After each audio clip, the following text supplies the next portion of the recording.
We start now at 4 o'clock with some breaking news. Just minutes ago, we got an update from investigators in Idaho about the murder of 4 students at the University of Idaho. The students were found dead Sunday at a house off campus. One of those students was from Western Washington. Today, Moscow police told us right now they do not have any suspects. Greg Copeland joining us now in the studio to walk us through what we've learned just moments ago. Greg. Which is not a whole lot. You know, we try not to read between the lines here, but there was some information shared. Police can't share a lot of information right now. They say they're still trying to piece together a timeline of this crime. Today, they told us the students were stabbed with a knife. Police say autopsies are being performed today. They're hoping to get some more evidence from that or some more clues.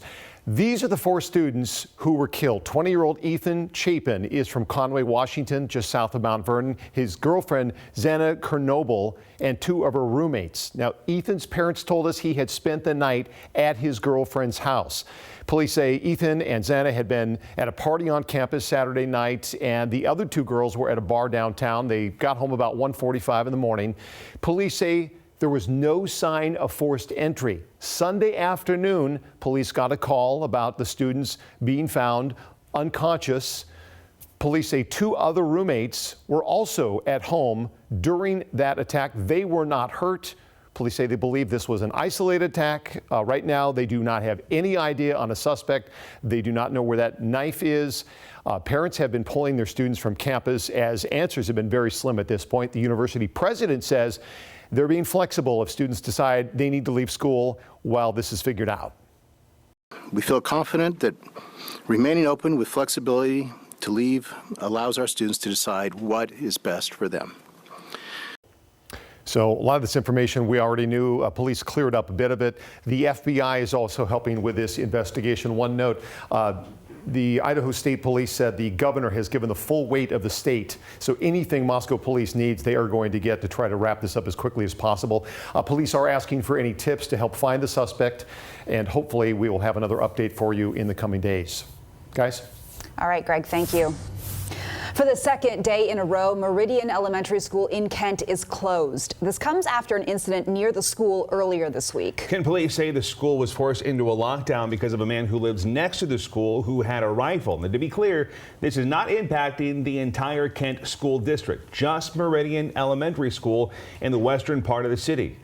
The man's house is just off of the school grounds. The man was seen with a gun on his property Monday. That's when the school went into lockdown. Then classes were canceled Tuesday and again today. King 5's Connor Boyd is outside that elementary school now. So Connor, walk us through how the situation wrapped up Monday and why this school is still closed 2 days later. After an around 5-hour lockdown at Meridian Elementary School on Monday, Kent police say they were able to get the rifle from that man. But you can see the school is still closed and there's still police outside in front of it. And that's because Kent police say they haven't actually been able to arrest the man. The recorded message on the phone says, out of abundance of caution, we are canceling school today. That's the robocall Heather Curl received this morning about her first grader school, Meridian Elementary, being closed a second day after a lockdown on Monday. I can imagine that must have been pretty hard and pretty scary for the kids that were at school. Her child was out of school that day. Police say the lockdown happened after a man who lived next to the school had a rifle and made concerning comments about the school. They say he was erratic and they have concerns about his mental health. Police say they have not been able to arrest the man despite trying to obtain a warrant. Curl says there is now concern and confusion among parents. What's going on? What steps are they taking? How long do they think it might take? And also a plan for a safe return for our kids.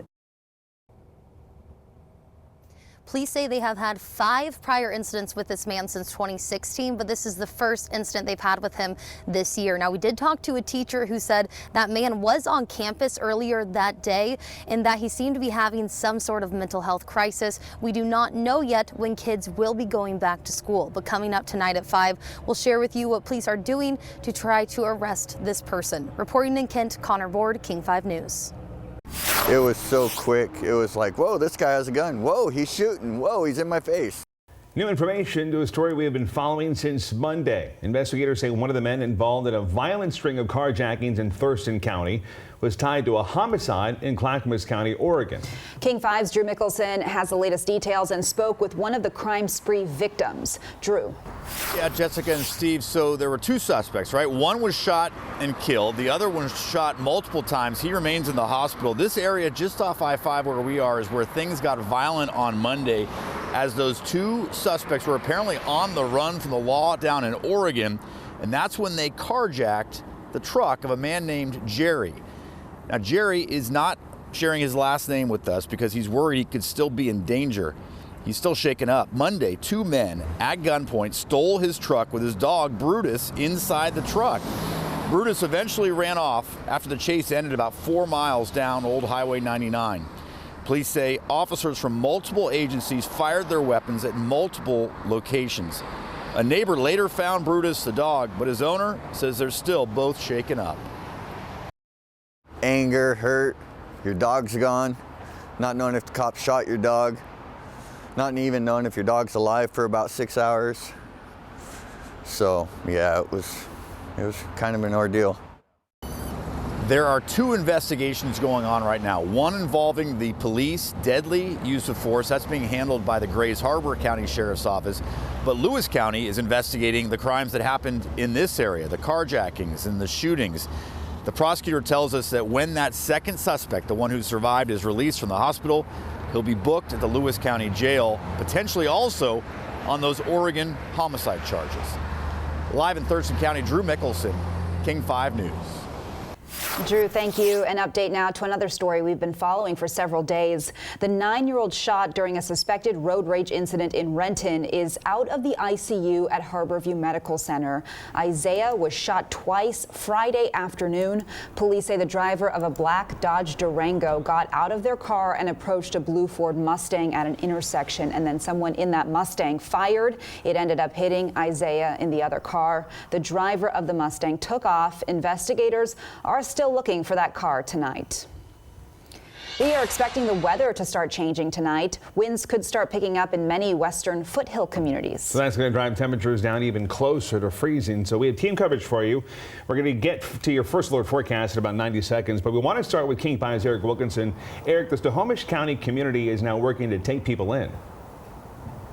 That's right. First Baptist Church is one of 6 winter shelters now opening across Snohomish County, but with so many people and so much need, even more responsibility is being put on community groups to keep people safe and warm.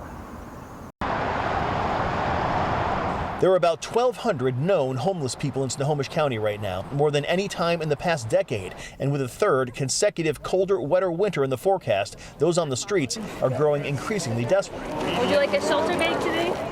This event, run by Everett's Angel Resource Connection, handing out winter gear to dozens of needy people today. Thank you. Organizer Penelope Prothro says more seniors are in need, as are many of the working poor. People are in fear the minute they feel like they're going to be cold and that they don't know how to get warm. And if you have no one giving you supplies, you just don't know if you're going to make it through the night.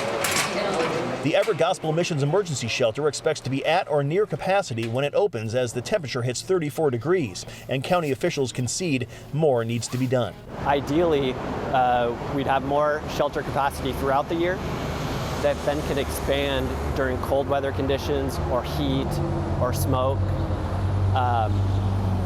And until we get to that, cold weather shelter is really a stopgap. Homeless advocates say they need more churches, more temples, more synagogues, more mosques to open their doors to the homeless during the wintertime. They say if just a few of them did that, it would make a huge difference.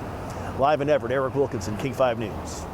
There are several shelters available for a few hours tonight. The Family Cold Weather Shelter in Everett opened at the top of the hour. It's available until 8. The Marysville shelter will open up at 7 tonight, and 3 more shelters open at 8 tonight. If someone you know needs a place to go, You can call 211 for a list of community resources that are available statewide. Okay, let's get your first alert forecast now with meteorologist Adam Claiborne. Adam, walk us through how cold it's going to be for the rest of the week. Well, we do see highs drop by about 5 to maybe 7 degrees for the next few days. A front's going to come through. That will pick up the wind, but it's also going to help to improve the air quality too.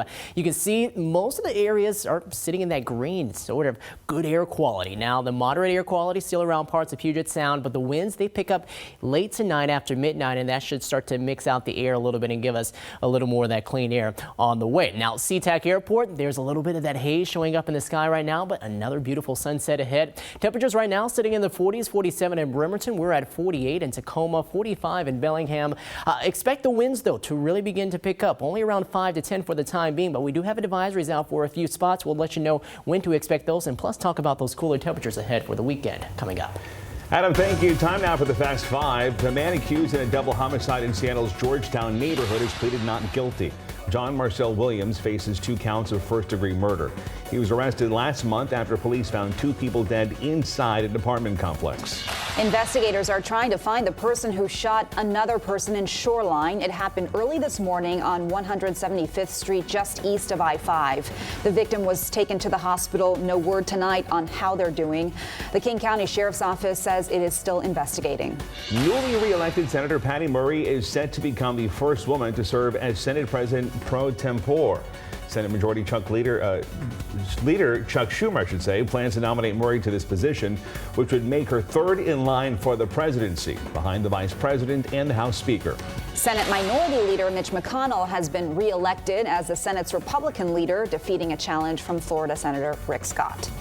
Legislation to protect same-sex marriages advanced in a Senate test vote today, putting the historic measure on track for passage by the end of this week.